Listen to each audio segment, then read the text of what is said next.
ለምን እንደዛ ሆኑ? መሆን ስለፈለኩ። ከኛ በላይ የሆነ በጣም ተገዳዳሪ አካል አለን። ሰይጣንን መጥራት ስትፈልጉ እሱ የሚፈልጋቸው ማድረግ ነው። ለምንድን ነው የሚመጣው ፈጣሪ ነው ቀጣዩ ጥያቄ።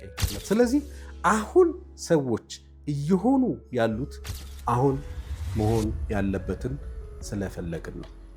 ምን ማለት ነው? ብዙ ሰዎች በዚህ ሰዓት ምንድን ናቸው? ወይ ሀብታም ናቸው፣ ወይ ደሃ ናቸው፣ ወይ እውቀታም ናቸው፣ ወይ ከእውቀት የጸዱ ናቸው። አክፍሎተ እውቀት የሚባለው ማለት ነው። ከእውቀት የጸዱ ማለት ናቸው፣ ወይ የሆኑ ናቸው። ለምን እንደዛ ሆኑ? መሆን ስለፈለጉ። ይህንን እያጠናከርን እንሂድ። ጥቂት ደቂቃዎች ብቻ ነው መወስድባቸው። ፈጣሪ ብዙዎቻችን ሲፈጥርና እዚህ ምድር ላይ ሲያመጣ ዋናው ዓላማ ያው እዚህ ምድር ላይ መምጣት የኛ ፍላጎት ነው እንጂ የፈጣሪ ፍላጎት አይደለም። ምክንያቱም ይሄ ምድር ብዙ ጊዜ ሜስድ ያለበት ምድር ነው።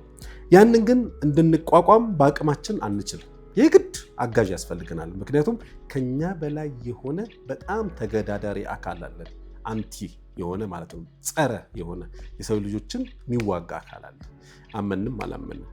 ስለዚህ ያ አካል እኛ ጋር መጥቶ እኛን አታካረገ ብቻችን ከሆነ ልናሸንፍ ስለማንችል የግድ ከማን ጋር ባይንድ ማድረግ አለብን ወይም ኤምብሬስ መታቀፍ አለብን? ከፈጣሪ ጋር።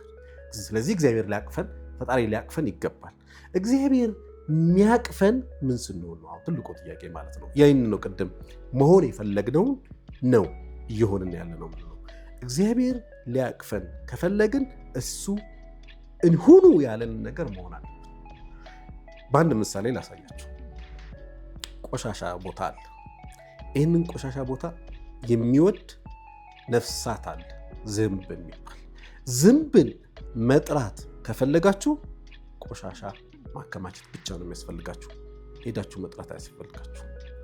ቱ ዘ ኦፖዚት፣ ጥሩ ነገርን አበባን ከተከላችሁ ንብን መጥራት ትችላላችሁ እንጂ በመጥሪያ በስልክ ወይም በሌላ ንብን ጠርታችሁ አይደለም የሚመጣው። አበባ ስታስቀምጡ ንብ ይመጣል። ቆሻሻ ስታስቀምጡ ዝንብ ይመጣል። እግዚአብሔርን ማግኘት ስትፈልጉ እግዚአብሔር የሚፈልጋቸውን ነገሮች ማድረግ ነው። ያኔ ማን ነው የሚመጣው? እግዚአብሔር። ሰይጣንን መጥራት ስትፈልጉ እሱ የሚፈልጋቸውን ማድረግ ነው። ከዛ መሆን የምትፈልጉትን እሱ ደግሞ ያደርግላችኋል። የጠራችሁት ማንን ነው? ፈጣሪን ነው። ፈጣሪን ለመጥራት ቀና ልቦና ሊኖራችሁ ይገባል። ሁል ጊዜም አመስጋኝ መሆን ይገባችኋል።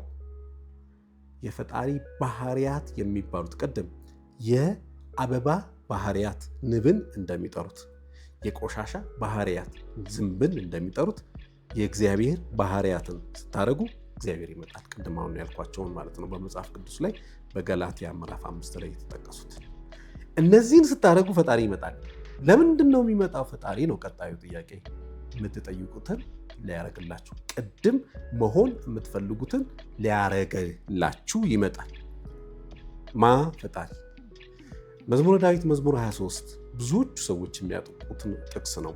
እግዚአብሔር እረኛዬ ነው፣ የሚያሳጣኝም ነገር የለም። በለመለመ መስክ ያሳድረኛል፣ በረፍቷ ዘንድ ይመራኛል። ይቀጥላል እስከ መጨረሻው። ግን እነዚህን አሁን ከላይ ያልናቸውን አራቱን ንዑስ ርዕሶችን ስትመለከቷቸው እንደ ርዕስ ብትወስዷቸው እግዚአብሔር እረኛዬ ነው ያለ በእግዚአብሔር እረኝነት ውስጥ ለመሄድ እግዚአብሔር አርጉ የሚለውን ሊያደርግ ይገባል ማለት ነው። ያኔ ይወስዳል። ባይዘዌ እግዚአብሔር የስርዓት አምላክ ነው፣ የህግ አምላክ ነው። ህግ፣ ደንብ፣ መመሪያ አለው። እሱን ስናደርግ የሱ ባሮች እንሆናለን። የሱ ባሮች ስንሆን የምንጠይቀውን ከሱ እናገኛለን።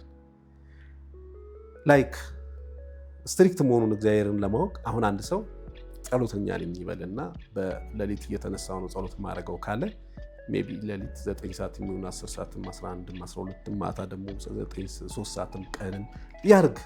ግን ከእግዚአብሔር ጋር ውል ሲገባ እኔ ለምሳሌ ሁል ጊዜ ማታ ስተኛ ከምሽቱ 2 ሰዓት ላይ ጸሎት አደርጋለሁ ለ10 ደቂቃ ካለ ያችን 10 ደቂቃ ለቅሶም ተፈጠረ፣ ሰርግም ተፈጠረ፣ ምንም ነገር ተፈጠረ መርሳት የለበትም። ምክንያቱም ውሉን የቋጠረው ከማን ጋር ነው? ከኃያላን ኃያል ከንጉሶች የንጉሶች ሁሉ ንጉስ ከሆነው ከትልቁ እግዚአብሔር ጋር ውል ገብቷል። ውሉን ሲያፈርስ ቅድም ያለውን የጸሎት ሰዓቱን ሲያዛባ እግዚአብሔርን ንቆታል ማለት ነው አይደል? ለምሳሌ በጣም ለምትወዱት ወይም በጣም ለምታከብሩት ሰው አደርጋለሁ ያላችሁትን ነገር ወይም በዚህ ሰዓት እገኛለሁ ካላችሁ ትገኛላችኋል። እሱ ይቅርና ለአንድ ጊዜ በወጣትነት ታይም ላይ በጣም እንደ ሆት በምንሆንበት ጊዜ ፍቅረኛችን ወንድ የሚሆን ሴት በእኛ ሴት ከሆንን ወንድ ከሆንን ሴት ማለት ነው ከተቀጣጠራችሁ እዛ ቦታ ላይ አትቀሩም አይደል? በጣም የምትወዱት ሰው ከሆነ እግዚአብሔርንም እንደዛ አድርጉት። በቃ ያኔ እሱ የሚፈልገውን እናንተ ስላረጋችሁ እናንተ የምትፈልጉትን እሱ ያደርጋል። ሌላ የለውም። ብዙ የእግዚአብሔር ሰዎች እየተጠቀሙት በዚህ ነው። አብርሃምን ብንወስድ የማይመቹ ለሰው ልጅ የማይመስሉ በጣም ከባባድ ነገሮችን ግን ለእግዚአብሔር ፍቅር ሲል ምን አደረገው? አረግ ልጁን በእርጅና ዘመን ከ25 ዓመት ቆይታ በኋላ ያገኘውን ልጁን ሰዋልኝ አለው።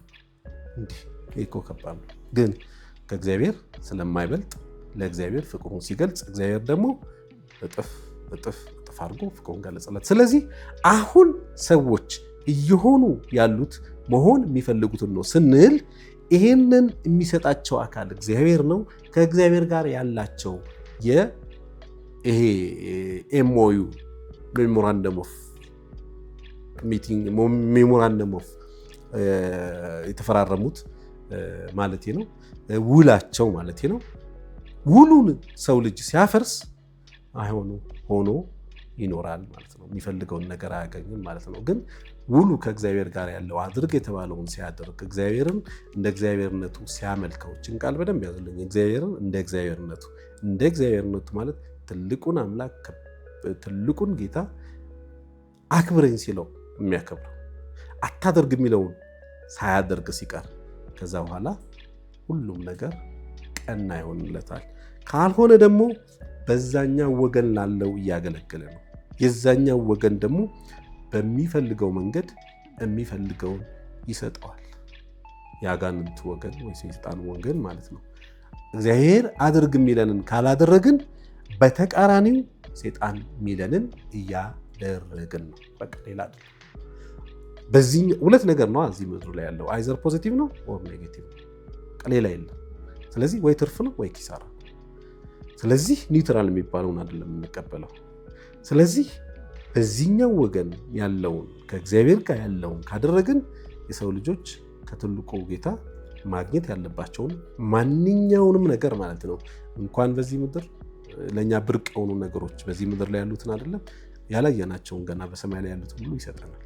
ግን እነዚህ ብናገኝም ቁስ ናቸውና we will not satisfied። ምክንያቱም ሐዋርያው ጳውሎስ እንዳለው ሁሉም ነገር ተፈቅዷል፣ ሁሉም ነገር ግን አይጠቅምም። እዚህ ሌቭል ላይ ለመድረስ ግን መጀመሪያ ላይ ከእግዚአብሔር ጋር ተጣብቀን ካወቅነው በኋላ ይህንን ልንል የምንችለው ያኔ ነው ስፒሪቹዋሊ ወይም በመንፈስ ደስተኞች የምንሆነው። በስጋ ደስተኞች ባይዘው ብንሆንም ብዙ አያስኬድም። የስጋ ደስታ አያልቅም። በምኞት ላይ ምኞት ስለሚመጣ ምኞት ያለው ሰው ደግሞ ደስተኛ መሆን አይችልም። ምክንያቱም ምኞት የማያቆም ስለሆነ ደስታውን በዛው ልክ የሆነ ጊዜ ያገኛል፣ የሆነ ጊዜ ያጣል። እንዲህ ያለ እየተንከባለለ የሚሄድ ነው። ከእግዚአብሔር ጋር ስንኖር ግን የምኞቶች ሁሉ ባሪያ መሆናችን ይቀርና ከምኞት እስር እንፈታለን። ያኔ መመኘታችን ይቀራል። ባለን ነገር ሳቲስፋይድ እንሆናለን፣ አመስጋኞች እንሆናለን። ምንም ነገር ሊመጣ ሲል ቅድም ያልኳችሁ መዝሙረ ዳዊት መዝሙር 23 ላይ ምን ይላል? በሞት ጥላ መካከል እንኳን ቢሄድ አንተ ከኔ ጋር ነህና ክፉን አልፈራም ይላል። አያችሁ፣ በሞት ጥላ መካከል ማለት ከባባድ ህመሞች፣ ከባባድ ጭንቀቶች፣ ከባባድ የህይወት ውጣ ውረዶች እንኳን ቢመጡ ከማን ጋር ነን? ከእግዚአብሔር ጋር ነህና በሞት ጥላ መካከል እንኳን ቢሄድ አንተ ከኔ ጋር ነህና ክፉን አልፈራም እንሄዳለን።